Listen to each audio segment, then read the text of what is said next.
Que a graça do Senhor seja com todos nesta noite. Amém. Vamos abrir juntos a palavra do Senhor, livro do Êxodo, capítulo de número 10, a partir do versículo de número 1 até o versículo de número 20.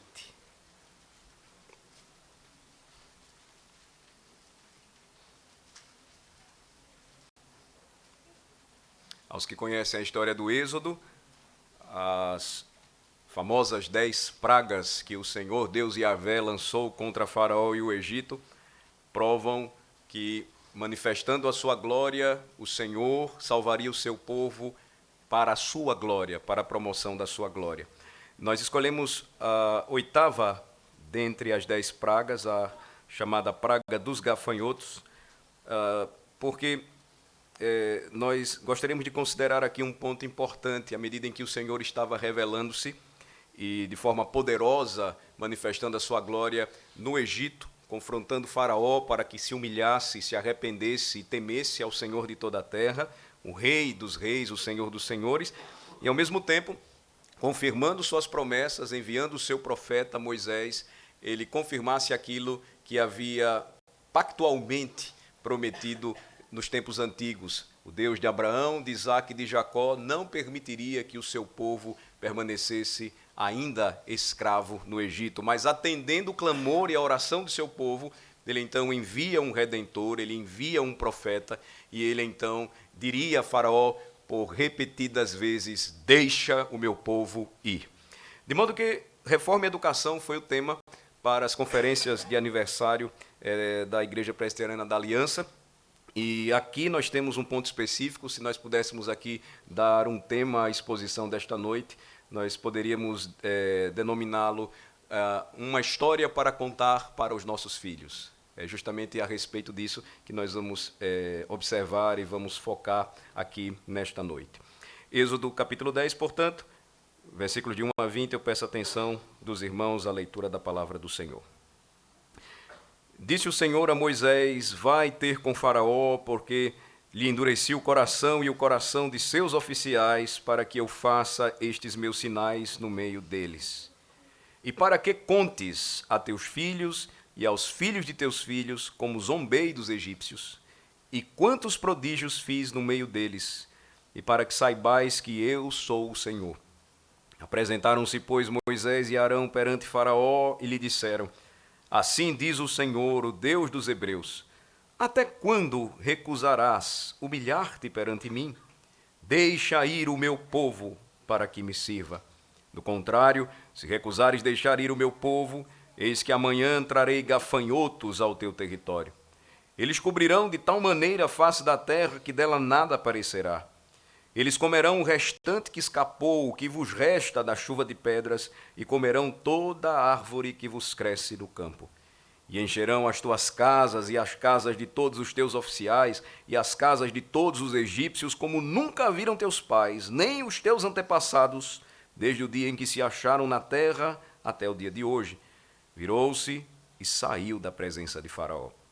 Então os oficiais de Faraó lhe disseram: até quando nos será por cilada este homem? Deixa ir os homens para que sirvam ao Senhor seu Deus. Acaso não sabes ainda que o Egito está arruinado? Então Moisés e Arão foram conduzidos à presença de Faraó. E este lhes disse: ide, servi ao Senhor vosso Deus. Porém, quais são os que hão de ir? Respondeu-lhe Moisés: havemos de ir com os nossos jovens e com os nossos velhos, e com os filhos e com as filhas, e com os nossos rebanhos e com os nossos gados. Havemos de ir, porque temos de celebrar festa ao Senhor. Replicou-lhes Faraó: seja o Senhor convosco, caso eu vos deixe ir e as crianças. Vede, pois tendes conosco más intenções. Não há de ser assim. Ide somente vós, os homens, e servi ao Senhor, pois isso é o que pedistes. E os expulsaram da presença de Faraó. Então disse o Senhor a Moisés: estende a mão sobre a terra do Egito, para que venham os gafanhotos sobre a terra do Egito e comam toda a erva da terra, tudo o que deixou a chuva de pedras. Estendeu, pois, Moisés o seu bordão sobre a terra do Egito, E o Senhor trouxe sobre a terra um vento oriental todo aquele dia e toda aquela noite. Quando amanheceu, o vento oriental tinha trazido os gafanhotos. E subiram os gafanhotos por toda a terra do Egito e pousaram sobre todo o seu território. Eram muito numerosos. Antes destes nunca houve tais gafanhotos, nem depois deles virão outros assim. Porque cobriram a superfície de toda a terra, de modo que a terra se escureceu. Devoraram toda a erva da terra e todo o fruto das árvores que deixara a chuva de pedras. E não restou nada verde nas árvores, nem na erva do campo, em toda a terra do Egito. Então se apressou o faraó a chamar a Moisés e a Arão e lhes disse: pequei contra o Senhor vosso Deus e contra vós outros. Agora, pois, peço-vos que me perdoeis o pecado esta vez ainda, e que oreis ao Senhor vosso Deus, que tire de mim esta morte. E Moisés, tendo saído da presença de Faraó, orou ao Senhor. Então o Senhor fez soprar fortíssimo vento ocidental, o qual levantou os gafanhotos e os lançou no Mar Vermelho. Nem ainda um só gafanhoto restou em todo o território do Egito. O Senhor, porém, endureceu o coração de Faraó, e este não deixou ir os filhos de Israel. Até aqui a leitura da palavra do Senhor. Oremos mais uma vez. Ó Senhor, concede-nos a graça de recebermos a Tua palavra nesta noite. Senhor, somos o Teu povo, o povo da Tua aliança. Fomos comprados por preço, o precioso sangue do nosso Senhor e Salvador Jesus Cristo. Redimidos, ó Senhor, por Tua poderosa mão, somos peregrinos nesta terra, no deserto desta vida, e caminhamos rumo para Canaã celestial. Somos guiados e conduzidos por nosso Senhor e Salvador, profeta, sacerdote e rei, Jesus Cristo. Dá-nos a graça, Senhor, de neste momento entendermos a Tua palavra, não somente nós, mas também os nossos filhos. Ajuda-nos, Senhor, desvendando-nos as maravilhas da Tua palavra, pois o Teu Santo Espírito opera por Tua palavra. Ele é o mestre por excelência, o nosso divino professor. Ajuda-nos, Senhor, e esclarece o nosso entendimento, trazendo consolo e conforto para as nossas almas nesta noite, nos desafiando a um viver santo, animando-nos, ó Senhor, em nossa peregrinação, mas também, Senhor, transformando corações de pedra em corações de carne, trazendo verdadeira salvação para aqueles que necessitam, assim como nós tanto necessitam de Cristo Jesus. É no nome dele que nós oramos. Amém. Amém. O que temos aqui, irmãos, então? A oitava praga, nós temos uma menção, uma informação aqui, ela segue uma terrível praga anterior. A sétima praga, chamada praga da chuva ou saraivada de pedras ou granizos, havia destruído toda a terra do Egito, com exceção da terra de Gósen, no centro daquele país onde estava residindo, onde estava habitando o povo de Deus. Praga após praga, o Senhor vinha destruindo os conceitos egípcios a respeito dos seus falsos deuses, as suas impressões, a sua devoção àquelas falsas divindades, e praga após praga o Senhor se revelava mais forte, o Deus Todo-Poderoso acima de todos os deuses. Agora nós chegamos nesta oitava praga, e o que acontece é que a exigência de Deus ela era muito simples. Nós percebemos isso nos versículos de 3 a 6, claramente. Nós notamos isso. Moisés e Arão se apresentam perante Faraó e a exigência do Senhor, novamente, ela é apresentada. Ela é uma exigência, ela não está na mesa de negociação. É importante lembrar disso. Faraó mais adiante vai tentar negociar, Faraó, mais uma vez, ele vai tentar colocar limites às exigências de Deus, ele não vai deixar que os homens saiam com suas famílias, mas o nosso Deus é o Deus pactual. O nosso Senhor não somente prometeu ser o nosso Deus, mas o Deus dos nossos filhos. Ele não estava compreendendo, o seu coração endurecido, cheio de soberba e vaidade, ainda fazia com que ele cresce, Faraó, que ele era uma divindade na terra. Ele estava claramente desafiando a autoridade de Deus.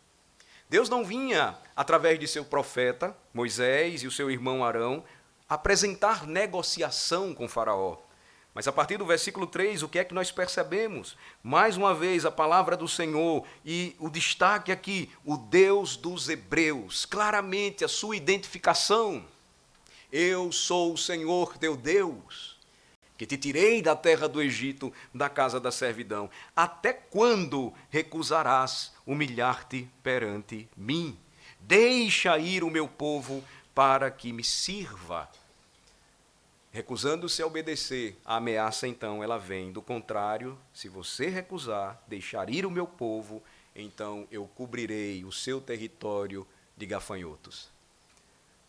Um pequeno inseto, uma pequena criatura de Deus, mas que quando trabalhando em conjunto, milhares deles podem deixar uma nação tempos e tempos com fome. O Senhor então faz isso, ele manda o seu profeta levar esta palavra, ele diz como seria a praga caso ele não se arrependesse, e então Moisés se vira juntamente com seu irmão Arão e saem da presença de Faraó. Repito, a exigência de Deus, ela era muito simples. Faraó deveria deixar o povo de Deus com liberdade sair da terra do Egito. Faraó deveria libertar o povo de Deus para que, em liberdade, o povo de Deus pudesse servir ao Senhor. E a ameaça de Deus também era muito simples. Se ele se recusasse a submeter-se, sua terra seria totalmente destruída. Moisés, então, apresenta a palavra profética, ele fala em nome do Senhor e ele diz, haverá devastação total. Na verdade, o que já havia sido destruído, o restante, o pouco ainda que sobrou, não mais existiria quando aquela nuvem de gafanhotos tomasse toda a terra do Egito. Eles iriam cobrir a terra, todas as superfícies visíveis, eles devorariam todas as plantas vivas. Os egípcios já haviam sofrido muitas perdas, animais haviam sido mortos, suas colheitas haviam sofrido danos e agora os gafanhotos estavam prestes a consumir o pouco que lhes restava. Quando essa terrível praga veio, é importante nós lembrarmos isso. Não foi um ato aleatório da natureza. Alguns tentam explicar e tentam alinhar os acontecimentos destas pragas famosas a elementos comuns à natureza, fenômenos comuns à natureza naquela região específica. Mas cada vez que nós observamos a revelação de Deus, e ela é dada através de um profeta, ele representa o Senhor, há uma demanda de Deus, uma exigência, Faraó precisava atendê-la, ele não poderia recusá-la. Nós notamos que nada disso se referia a um ato aleatório da natureza, mas um ato deliberado da justiça divina. Deus estava julgando Faraó, mais uma vez, por seu orgulho pecaminoso. Ele perguntou, até quase com uma sensação de espanto, é uma linguagem para que os homens pudessem compreender até quando continuará se recusando a humilhar-se diante de mim. Faraó ficou conhecido como o maior exemplo da tolice humana.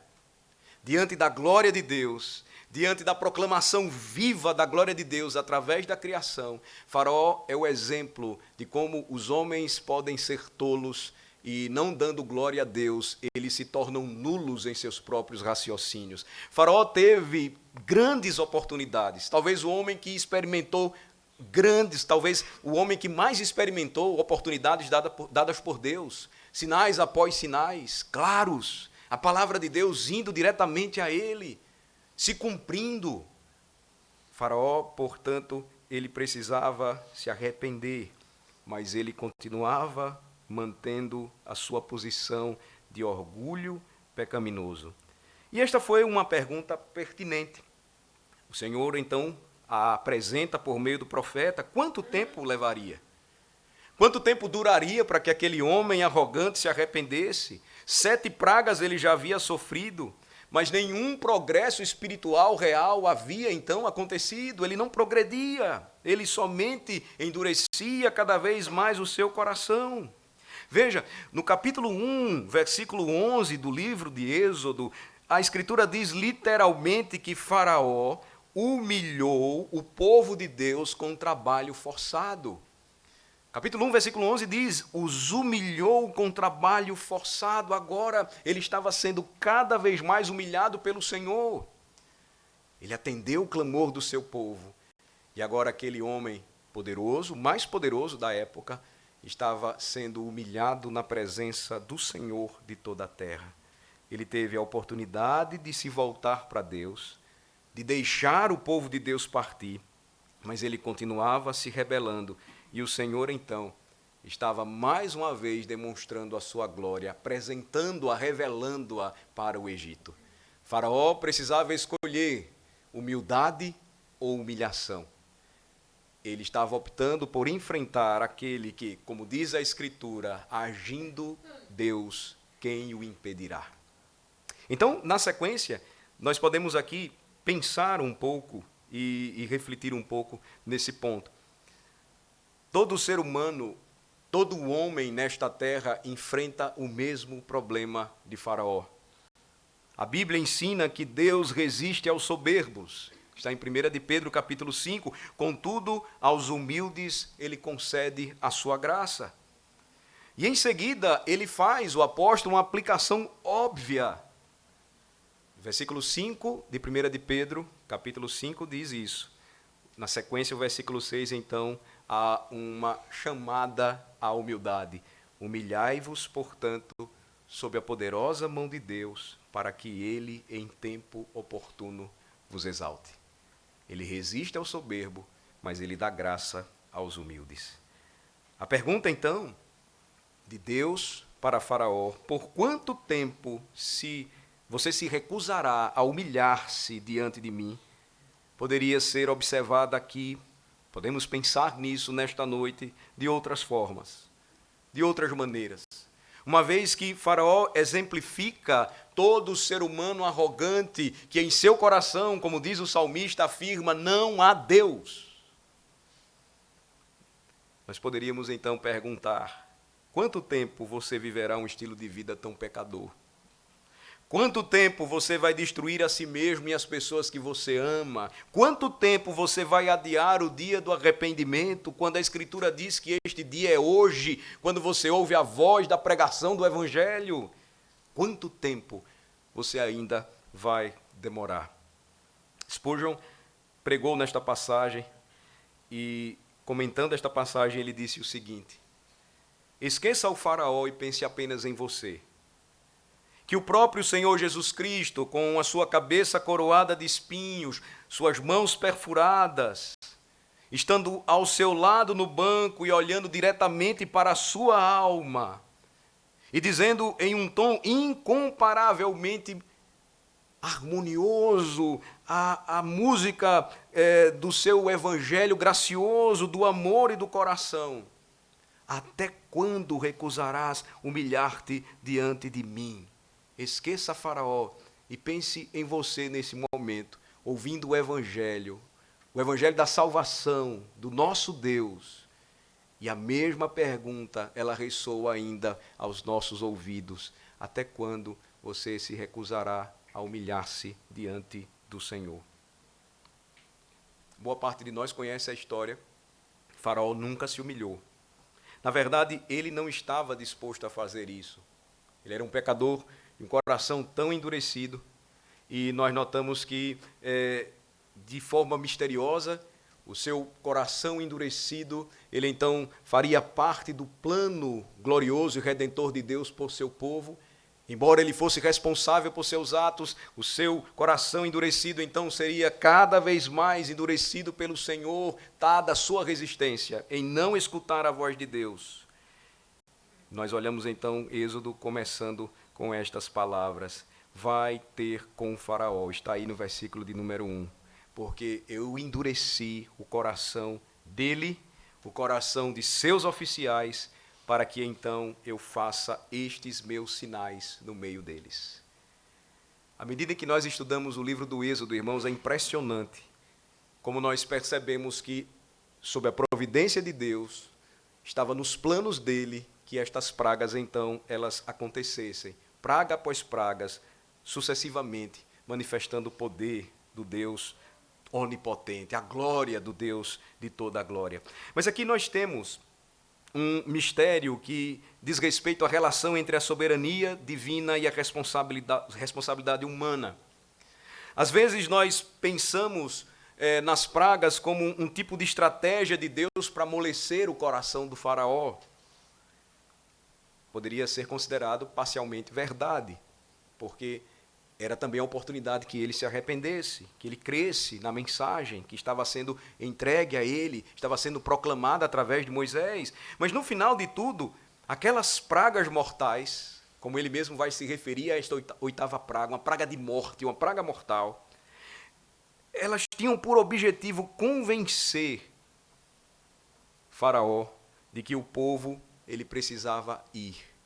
Ele não deixaria, mas o Senhor o quebraria até o final. Ele chegaria a cumprir o que Deus disse a Moisés.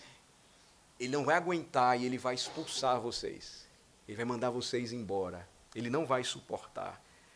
Agora, observem que existe uma outra maneira também de observarmos a relação entre o coração duro do faraó e as terríveis pragas do Egito. Observem. Deus endureceu o coração de Faraó para multiplicar as suas pragas. Desde o início, Deus não pretendia enviar apenas uma ou duas pragas, mas todas as 10. Não é como se ele enviando uma, Faraó então não aceitava, ele enviava outra e Faraó resistia, ele depois continuava. Não, são 10 pragas específicas. Quanto mais o seu coração se tornava duro, mais pragas o Senhor enviava contra o Egito e ele então ganhava mais glória para si mesmo. Na verdade, praga após praga, os falsos deuses do Egito, Rapi, Nefet, ou Nekete, Anubis, Amon-Ra, Min, cada um daqueles falsos deuses estavam sendo humilhados, quebrados, destruídos sob a poderosa mão do Senhor. Os oficiais de Faraó, os seus magos, iriam dizer: este é o dedo de Deus, depois, esta é a mão do Senhor. E eles não tinham condições de recorrer a falsos deuses com cabeça de cães ou cabeça de rãs. Eles não conseguiam, eles não podiam responder, pois eles têm boca e não falam, têm olhos e não veem, ouvidos e não ouvem, nariz e não cheiram, suas mãos não apalpam, seus pés não andam, som nenhum lhe sai da garganta. O Senhor, então, estava manifestando a sua glória. Mas vamos para a história. Deus recebeu essa glória nos corações e lares de seu povo. Isto é também um objetivo glorioso, porque tudo aquilo aconteceu. Por que Deus endureceu o coração do faraó? Para realizar sinais milagrosos no Egito. E por que ele realizou esses sinais milagrosos? Lembrem-se o que Deus disse a Moisés no versículo de número 2. Observem novamente, por favor. Para que contes a teus filhos e aos filhos de teus filhos, como zombei dos egípcios, e quantos prodígios fiz no meio deles, e para que saibais que eu sou o Senhor. A razão por que Deus atormentou os egípcios foi que os israelitas, eles agora teriam algo para contar para os seus filhos e também para os seus netos. Deus, então, que ouviu da boca de Faraó, quando Moisés se apresentou perante ele com Arão: quem é o Deus dos hebreus? Eu não conheço. Agora ia usar o seu próprio nome. O Senhor, diga ao Senhor, clame ao Senhor, ore ao Senhor. E o Senhor, mais uma vez, daria uma maravilhosa história para que o seu povo peregrino não se esquecesse e continuasse a contar os grandes feitos de Deus. A verdade aqui, e esse é um ponto importante para nós quando nós olhamos o que a Escritura diz sobre a tarefa pactual de educarmos os nossos filhos. Toda criança gosta de uma boa história. E observem que as histórias bíblicas, elas são as melhores. Elas são verdadeiramente reais. Elas estão aqui na palavra de Deus e ele nos deu histórias de forma específica. Veja, todo o Êxodo é uma maravilhosa aventura épica. Você encontra tudo, se percebermos aqui, num roteiro para uma história. Um tirano perverso, um herói improvável, um conflito amargo, um resgate ousado, um triunfo nacional, uma busca espiritual, um final feliz. Todo um roteiro de uma história maravilhosa e ainda com muitos milagres. Os efeitos especiais vindos do céu, os melhores. Nós observamos então, meus amados irmãos, que grande história. Nós percebemos até no versículo 2 a sugestão de que Deus lidaria com o faraó de forma irônica. Vocês vão contar como eu zombei dele, como eu zombei de faraó, zombei dos egípcios. Isso nos lembra a profecia do Salmo 2, enquanto os homens estão em rebelião, e esta rebelião ela é cósmica, ela é uma revolta dos reis e das nações contra o Senhor e contra o seu Cristo, e eles afirmam, vamos nos libertar, rompendo suas algemas e seus grilhões. Davi nos lembra, ri-se aquele que habita nos céus, o Senhor zomba de todos eles. Nós temos então uma história extraordinária, e ela é extremamente séria. Ela nos apresenta um propósito extremamente sério. Era de ajudar os israelitas para que conhecessem o seu Deus. O versículo 2 novamente diz, eu estou fazendo isso, disse Deus, para que você conte aos seus filhos e para que saibais que eu sou o Senhor. Não diz respeito o Êxodo apenas sobre uma história antiga, mas fala sobre a história. Aqui nós temos um padrão estabelecido por Deus, e este padrão seria o da salvação do seu povo.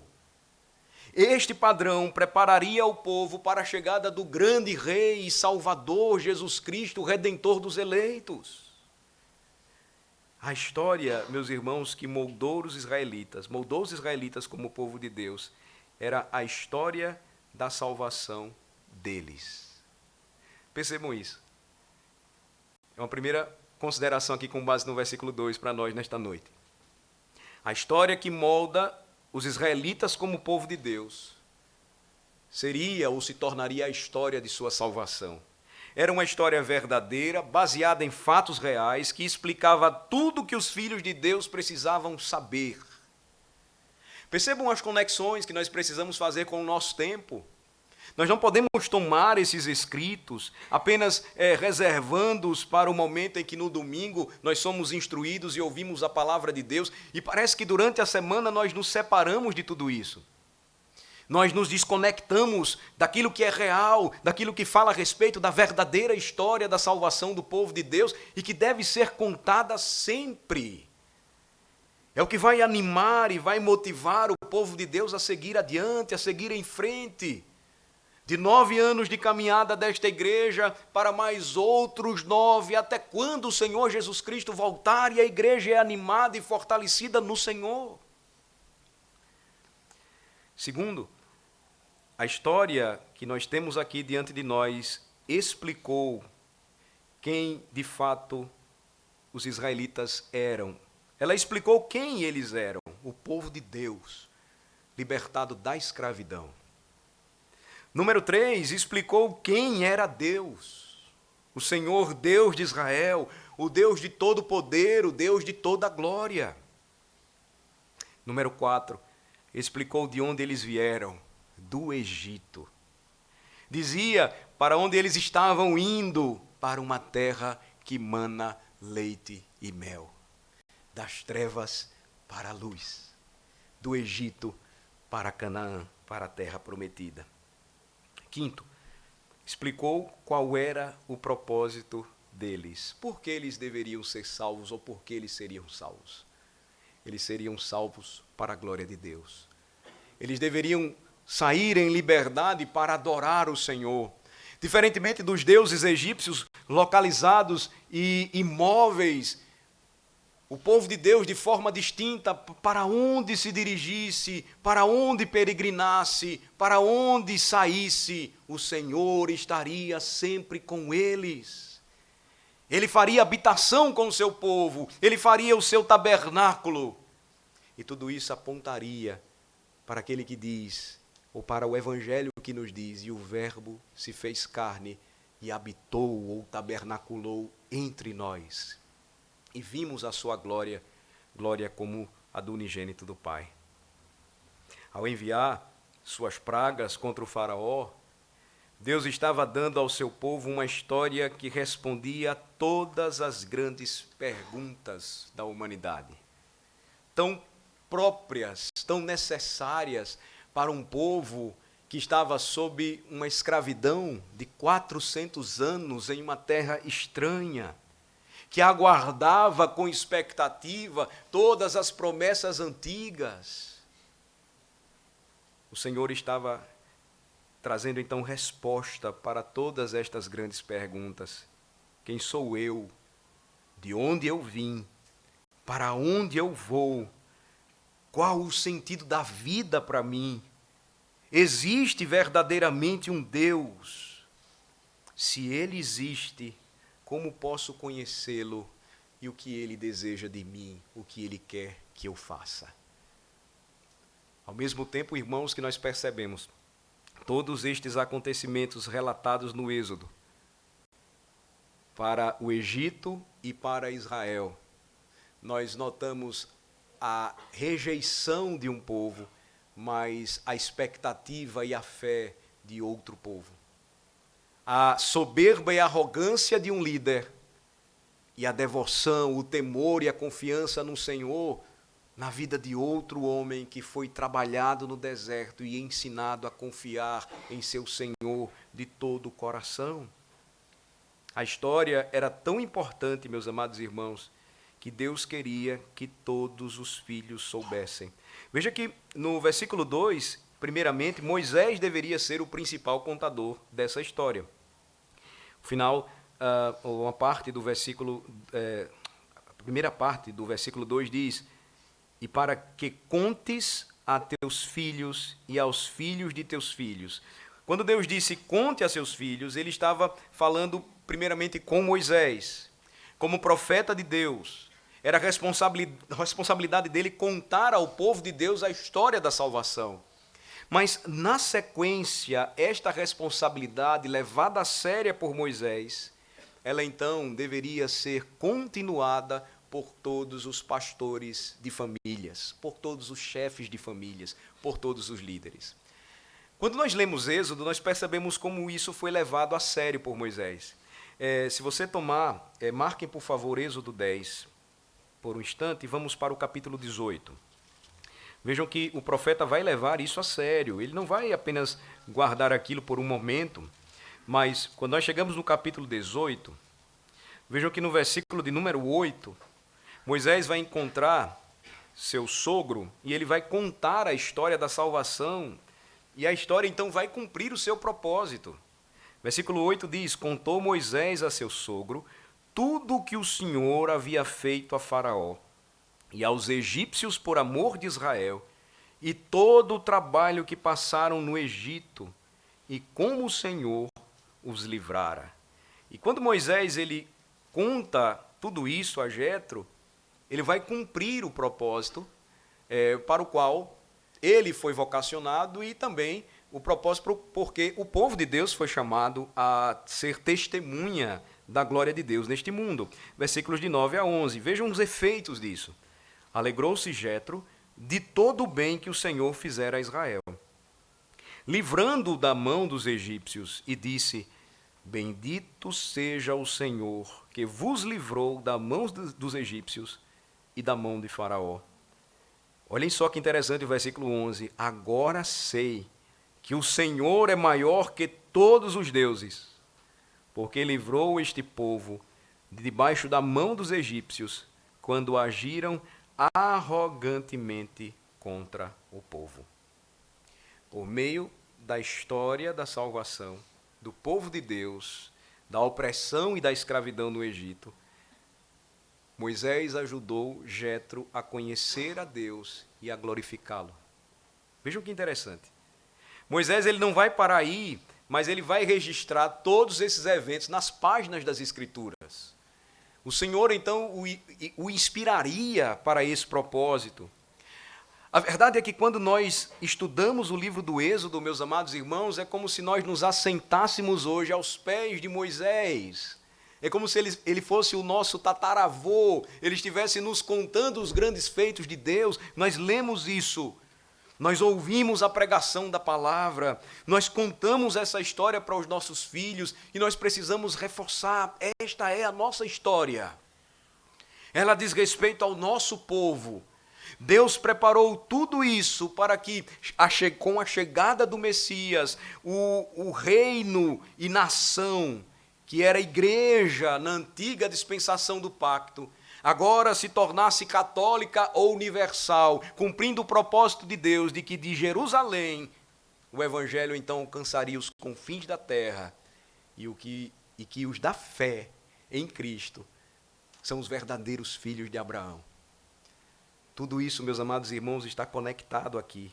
E nós começamos a perceber como o plano de Deus era que todos os israelitas, todo o povo de Deus, glorificassem o seu Senhor, recontando esta maravilhosa história de libertação. Quando nós falamos sobre as 10 pragas, até mesmo entre aqueles que não são crentes, é fácil eles falarem sobre, por exemplo, esta famosa praga dos gafanhotos. Na verdade, o Senhor deixaria marcado na história o poder e a glória do seu santo nome. Até mesmo entre as outras nações, ele se tornaria conhecido. Até mesmo ainda hoje, em um mundo de tanta incredulidade e indiferença. Quando nós falamos sobre estes acontecimentos, não é difícil que as pessoas comentem, ainda que de forma superficial, mas elas falem alguma coisa. Quem deixou tudo isso marcado e sedimentado nos corações dos homens? Quem deixou tudo isso registrado nas páginas da história? Quem promoveu que toda essa verdade fosse contada para os filhos e para os netos? O nosso Deus Todo-Poderoso, obviamente. Então, quando os filhos quisessem saber, porque eles tinham que manter todos os mandamentos de Deus, quando os filhos de Israel pedissem aos seus pais que lhes contassem uma história, eles então ouviriam aquilo que nós vimos durante este período de conferências. Lá em Deuteronômio 6, a partir do versículo 20, diz assim: quando teu filho, no futuro, te perguntar, dizendo: que significam os testemunhos e estatutos e juízos que o Senhor, nosso Deus, vos ordenou? Então dirás a teu filho: éramos servos de Faraó no Egito, porém o Senhor de lá nos tirou com mão poderosa. Aos nossos olhos fez o Senhor sinais e maravilhas grandes e terríveis contra o Egito e contra Faraó e toda a sua casa. E dali nos tirou para nos levar e nos dar a terra que sob juramento prometeu a nossos pais. O Senhor nos ordenou cumpríssemos todos estes estatutos e temêssemos o Senhor, nosso Deus, para o nosso perpétuo bem, para nos guardar em vida, como tem feito até hoje. Será por nós justiça, quando tivermos cuidado de cumprir todos estes mandamentos perante o Senhor, nosso Deus, como nos tem ordenado. Esses registros, então, irmãos, eles são extremamente importantes ainda hoje para nós. As suas lições, elas não somente são extremamente práticas, mas profundamente teológico-doutrinárias. Toda a base, todo o conteúdo, todo o fundamento da revelação de Deus para o seu povo, da sua aliança, da sua salvação e propósito de amar e escolher um povo para si, são revelados aqui, quando ele começa a escrever a sua história, na história da própria vida do seu povo pactual. A história da salvação se tornaria um cântico de salvação. Muitos salmos se referem ao êxodo de uma maneira ou de outra, e vários deles, o Salmo 78, versículos de 42 a 51, o Salmo 105, versículos de 26 a 36, eles mencionam especificamente as pragas do Egito. O povo de Deus cantaria, o povo de Deus louvaria os grandes feitos do Senhor, o povo de Deus não ficaria calado em mencionar estes sinais ou milagres gloriosos realizados na terra egípcia. O objetivo, irmãos, então, de toda essa narrativa que nós encontramos no livro do Êxodo, era permitir que os filhos de Israel conhecessem o Senhor Deus como seu Salvador. Os israelitas deveriam transmitir essa história, a história do Êxodo, não apenas porque esta história ajudou a formar a sua identidade nacional, ou porque faria parte de uma boa educação, mas porque promoveria o conhecimento de Deus. Como afirma o profeta, o povo de Deus deve conhecer a Deus, o povo do Senhor deve conhecer a Deus para fazê-lo conhecido. O conhecimento que nós recebemos de Deus, a sua revelação por meio da iluminação do seu Santo Espírito, estas verdades que trazem tanto conforto para a nossa alma, que nos animam, que nos encorajam, que nos desafiam, devem promover o conhecimento de Deus em nosso meio. Devem promover o conhecimento de Deus através do testemunho da igreja para o mundo.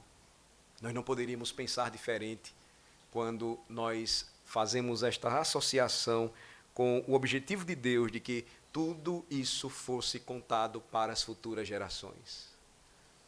As igrejas, elas perdem o seu poder e elas se enfraquecem quando essas histórias elas não são contadas da forma correta.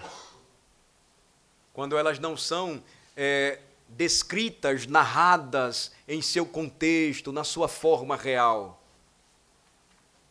Quando os nossos filhos não aprendem estas conexões, eles apenas ouvirão sobre estas pragas, ou sobre a abertura do Mar Vermelho, ou sobre a vida dos profetas, ou sobre o nascimento virginal, ou sobre a ressurreição do Senhor, ou sobre a atividade da igreja, apenas como se fossem histórias semelhantes àquelas que eles escutam lá fora. Mas quando eles ouvem os seus pais repetindo, quando eles ouvem o ministro do Evangelho pregando e afirmando conjuntamente, esta é a verdade de Deus, esta é a verdadeira história, a história da nossa salvação. Nós promovemos então, meus amados irmãos, não somente identidade como igreja, não somente promovemos uma boa educação, mas o seu objetivo, promovemos o verdadeiro conhecimento de Deus. A história da libertação do povo de Deus da escravidão do Egito moldaria a teologia no meio do povo pactual, moldaria a sua espiritualidade. Percebam quando esta mensagem ela é trocada ou ela é diluída. Percebam quando a pregação é substituída apenas por meras palavras de efeito, sem nenhum conteúdo. Algo que as pessoas querem ouvir, palavras de autoajuda, palavras de encorajamento, palavras centradas no homem e que não centralizadas em Deus, portanto não o glorificam. A igreja perde a sua identidade, a igreja deixa de receber a verdadeira educação na sabedoria bíblica. A igreja, então, ela não aprende, ela não é moldada na verdadeira teologia e na verdadeira espiritualidade. Ela não conhece, portanto, ela não pratica de verdade o que o Senhor requer, o que o Senhor exige de cada um de nós. Nós poderíamos gastar mais tempo analisando apenas esta oitava praga. Como eu disse aos irmãos, esta oitava praga, ou para nós um oitavo milagre da parte de Deus, eu pretendo apenas focar com vocês este ponto aqui a respeito do motivo por que o Senhor disse que tudo aquilo deveria acontecer, à medida em que Ele estava revelando o seu poder e sua glória. Nós poderíamos aqui trazer outros destaques, como, por exemplo, o momento em que os oficiais de Faraó, eles até mesmo reconhecem a loucura do rei. Até quando você vai permitir que eles fiquem aqui? Mas eu gostaria de caminhar para uma aplicação final, querendo destacar o seguinte. para mim e para vocês aqui nesta noite. Eu queria lembrar que nós também temos uma história. Eu queria lembrar que nós também temos algo a dizer para os nossos filhos e para os nossos netos. Eu queria lembrar que o que nós encontramos aqui deve ser a nossa resolução quando Moisés e Arão e nenhum de seus líderes faria qualquer concessão em deixar suas crianças e mulheres na terra do Egito e saírem para adorar o Senhor, porque isto fugiria do propósito de Deus de salvar toda a sua casa, todo o seu povo. Eu queria lembrar que, para quem conhece a história, não há tarefa mais importante do que contá-la para outras pessoas. De que essa narrativa começa em casa, onde os pais têm o dever de instruir os seus filhos na verdade das Escrituras. De que as crianças devem aprender as histórias bíblicas não apenas na igreja e talvez também em uma escola cristã. Essa é a nossa oração e desejo, que ela se multiplique em nossa nação para a glória de Deus, mas principalmente estas narrativas, histórias bíblicas verdadeiramente reais, elas precisam ser contadas e repetidas em nossas próprias casas. Qualquer pai que não esteja pessoalmente envolvido na instrução espiritual de seus filhos não está cumprindo o seu dever pactual diante de Deus. Lembrem-se, mais adiante, Moisés morreria, Josué entraria na terra com o povo, aquelas importantes resoluções seriam feitas quando ele disse: agora vocês podem escolher, vocês querem continuar servindo aqueles deuses, todos eles que foram destruídos pelo Senhor com mão poderosa, ou vocês estão decididos a servir o Senhor, porque eu e minha casa serviremos ao Senhor. Aquela geração disse: não, nós queremos servir ao Senhor com você. Mas a Bíblia nos lembra que, passada aquela geração, estes atos e feitos não foram contados. Levantou-se uma nova geração que não sabia nada disso. Às vezes a gente pensa assim, isso é algo tão distante de nós. Quantas vezes pastores e conselhos não recebem irmãos, pessoas que afirmam assim: eu nunca ouvi falar nada a respeito disso. Eu nunca ouvi a respeito destas coisas. Eu nunca escutei sobre elas na igreja. Eu nunca as estudei. Ou, mais grave ainda, meu pai nunca nos ensinou nada disso em casa. Pais e mães que ensinam seus filhos a teologia bíblica estão entregando para eles um tesouro inestimável. Quando Salomão fala aos filhos de Israel que eles deveriam amar e estimar a sabedoria, lá no capítulo 3 de Provérbios, ele vai lembrar: é mais valioso, mais precioso do que qualquer tesouro deste mundo. Nós precisamos observar isto, meus amados irmãos, nesta noite. Ao contar a história que moldará a vida dos nossos filhos, nós estaremos transmitindo o legado da nossa salvação. Nós estaremos falando: o nosso Deus nos salvou para a sua glória. O grande teólogo e estadista holandês, Abraham Kuyper, ele escreveu certa vez o seguinte: uma igreja que não ensina sua juventude nunca pode esperar reter uma confissão, mas a renuncia. Interrompe todo o contato com o passado, se divorcia dos pais e forma um novo grupo. Se você deseja confessar, conclui Kuyper, precisa aprender. E por que isso é importante para nós, irmãos? Me permito aqui então concluir. É porque nós também temos uma história para contar. Nós temos algo para dizer para os nossos filhos, nós temos algo para dizer para os nossos netos. É a história de Jesus Cristo, o nosso Redentor. Jesus é o Moisés da nossa salvação. Jesus é aquele que nos tirou do Egito dos nossos pecados. Jesus é aquele que nos libertou do império das trevas. Esta é uma história verdadeira, é uma história baseada em fatos reais. Seu nascimento virginal, sua vida virtuosa, sua expiação vicária, sua ressurreição vitoriosa. Que história, meus amigos, que história! Esta é a maior, mais poderosa e mais gloriosa de todas as histórias. Mas precisamos ouvi-la, nós precisamos contá-la com toda a animação e empolgação para os nossos filhos. Nós precisamos deixá-los atentos, olhos vidrados, coração palpitante em saber mais a respeito do Senhor Jesus Cristo, o Moisés da nossa salvação. E sabe por quê, meus amados irmãos? A história do nosso Redentor explica tudo o que uma criança realmente precisa saber. Explica quem somos, o povo de Deus. Explica de onde viemos, de uma vida de pecado e miséria. Explica para onde estamos rumando, indo morar com Cristo em mansões celestiais gloriosas.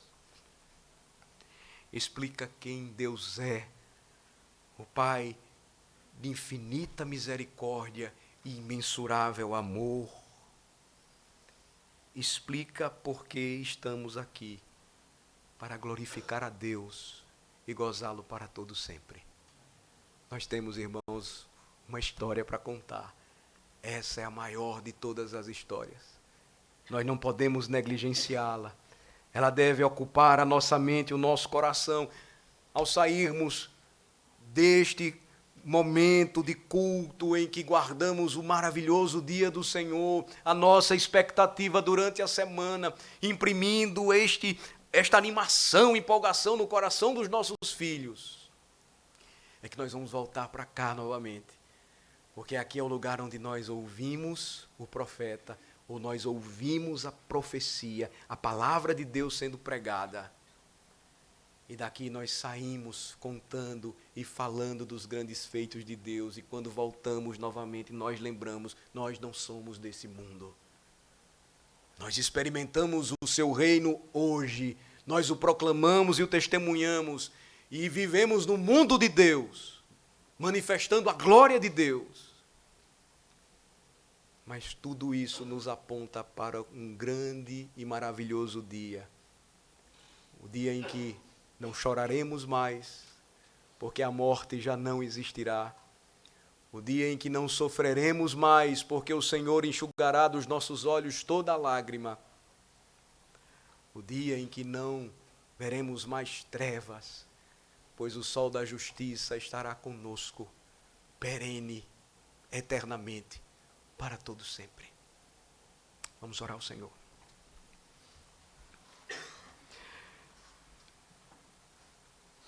Bendizemos o teu santo nome, Senhor, nesta noite, pois mais uma vez ouvimos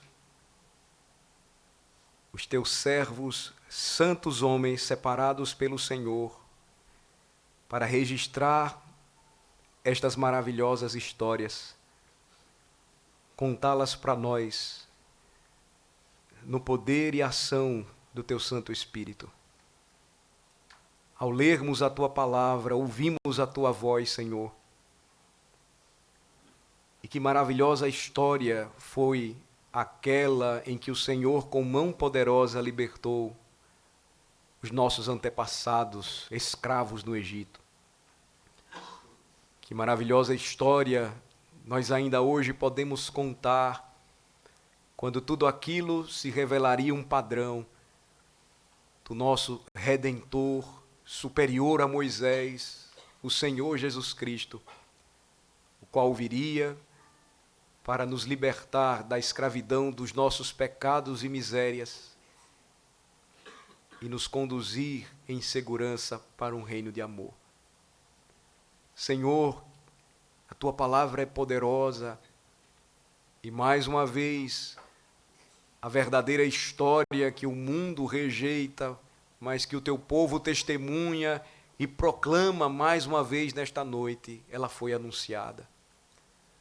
que ela traga consolo e conforto para as nossas almas cansadas, alegria e regozijo para o nosso coração, porque nós somos do Senhor, quer na vida ou na morte, somos do Senhor.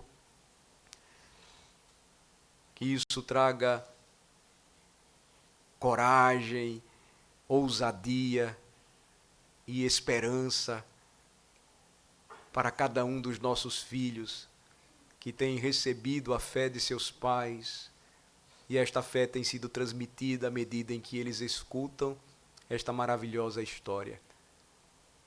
De que o Senhor decidiu não somente nos amar, mas amar os nossos filhos. O Senhor decidiu não somente ser o nosso Deus, mas o Deus dos nossos filhos. Que grande bênção, Senhor, é nos reunirmos nesta noite e seguirmos glorificando o Teu nome neste dia. Pela manhã ouvindo Soli Deo Glória, e à noite ouvindo o Senhor nos salvou para a sua própria glória. Em nome de Jesus oramos. Amém.